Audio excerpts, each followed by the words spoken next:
Alright guys, it's summertime, so there's no better time for me to show you how to level up your burger game. We're not going to be sticking to the same old burgers that you put on the grill every year. Everybody goes to the same cookouts and eats the same food. These burgers are going to change the way you view them. We're not only making an incredible burger, we're making a culturally significant burger. We're making the Juicy Lucy, and we're going to do it with not one, but 3 different cheeses. This is going to be one of the best burger videos ever. And we're also going to be serving it with some nice hand-cut fries. These are actually from russet potatoes. I'm practicing my hand-cut skills, guys. And these are kind of rough, so I'm not showing that tonight. And Lewis, I'm doing it for you so I can practice for your eventual steak burger video. So if you're watching this, love you and keep tuning in. All right, so without further ado, let's get started. And it all starts with the ground beef. And we're not doing 1 cheese. We're doing 3 cheeses. We're not sticking to that American cheese. We've got smoked Gouda. We've got sharp cheddar. And we've also got pepper jack cheese. We're going to be doing some with each of these cheeses and a simple Montreal-inspired seasoning. Guys, you've seen this on the channel before on my very first gourmet burger video. So if you don't have the tools to make that, I've got a card floating around here and a link in the description. So without further ado, let's go to Burger Town. So in this bowl is our usual burger suspects, some 80-20 ground beef, and that's 2 1/4 pounds of which. And we're going to go ahead and start seasoning it with our Montreal-inspired spices. And now normally I usually sprinkle this on right before searing them and pressing them into a hot pan. But because we're stuffing these with cheese, we've got to go ahead and make sure all of our seasonings are combined before we add the cheese. I will show you why later.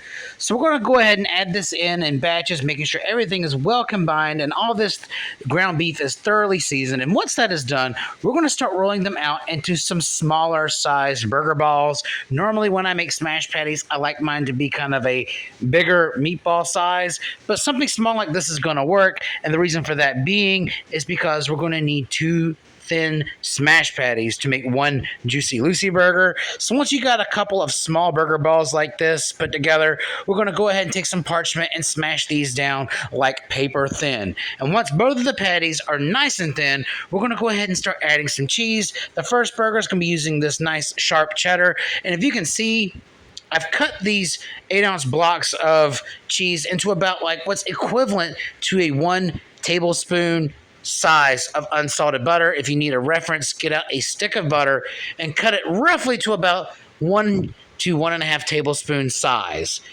So we're going to put in 1 dead center. We're going to probably stack in about 2 of these pieces, making sure that we're not getting any uneven cuts in there because we do not want this cheese to break through our beef barrier. That's what I'm calling it.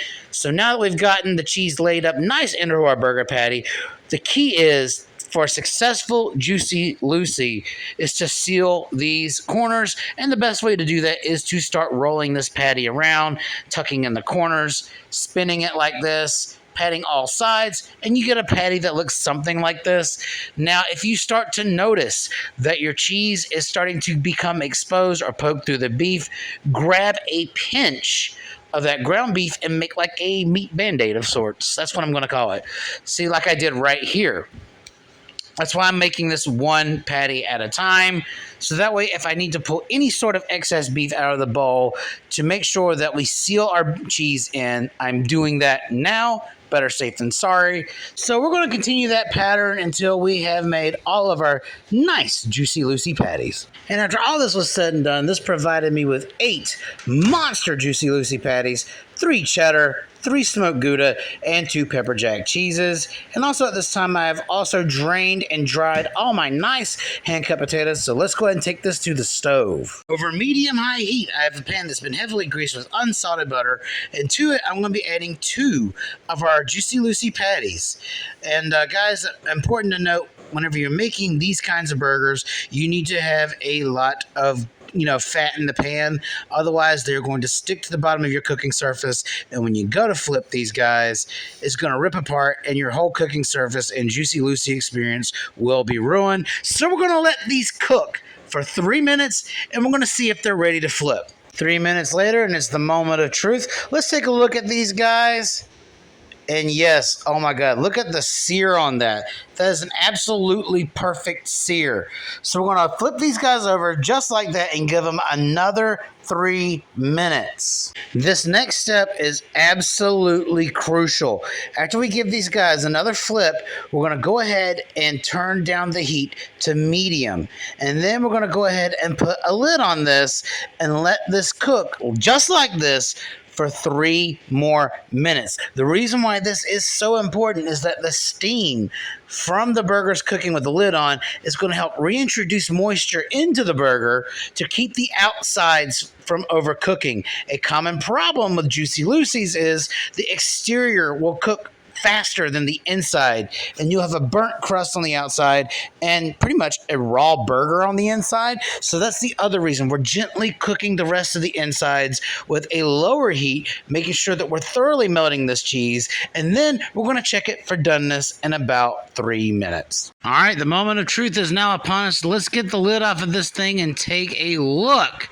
All right, so we're going to give these guys one last flip, and as you can see here, we have a little bit of cheese oozing out, but we really haven't lost any cheese here. That's a good indicator that they're done. So I'm going to go ahead and give this the toothpick test. And if when you pull out the toothpick, if it is completely clear, that means the beef is cooked through. If there's any sort of pink juice or fluids coming off of it, then they may need a few minutes longer. You can also do a simple squish test to check the juices. The reason why I'm doing it this way is because my meat thermometer has died, just like my ankle and my camera tripod and now my phone, which is why I'm recording with this cheap POS. Anyhow, now that you've gotten that done, we're going to repeat this process with all the rest of our burgers. And keep in mind, our fries are already cooking. Our oil was right at 350, 360 degrees. And like we always do, we're going to cook them for about 5 to 6 minutes until they are golden brown delicious. And I will see you guys at assembly. Now it's time for a Juicy Lucy assembly like none other. On top of our toasted bun, we're going to be adding in my signature Kansas City style sweet and spicy barbecue sauce. And then on top of that, we're going to add on a luscious, thick, Juicy Lucy patty.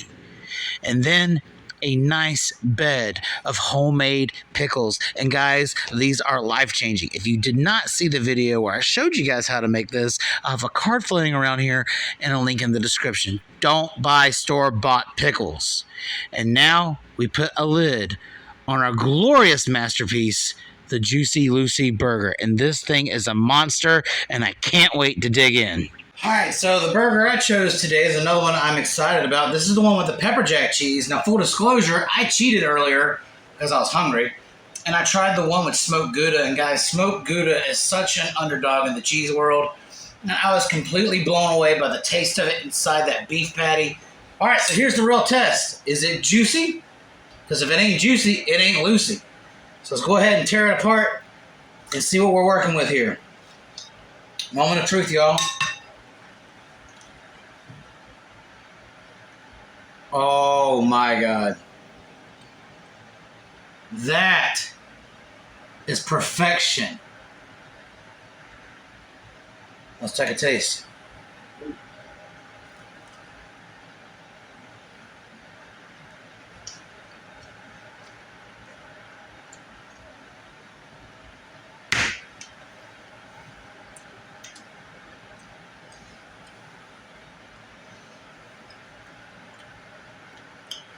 Perfectly seasoned cooked beef.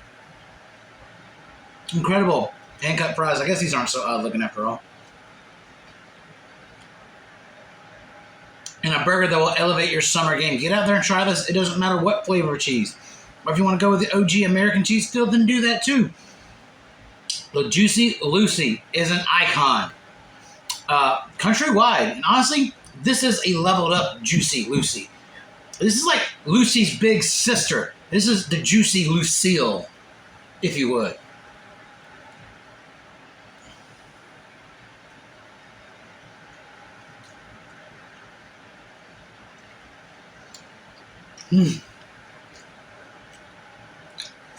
Real cheese, real ingredients, from scratch. Make your cookout the best on the block. Until next time, this is your boy, the Mad Chef. Don't forget to like, share, and subscribe, and I'll see you next time.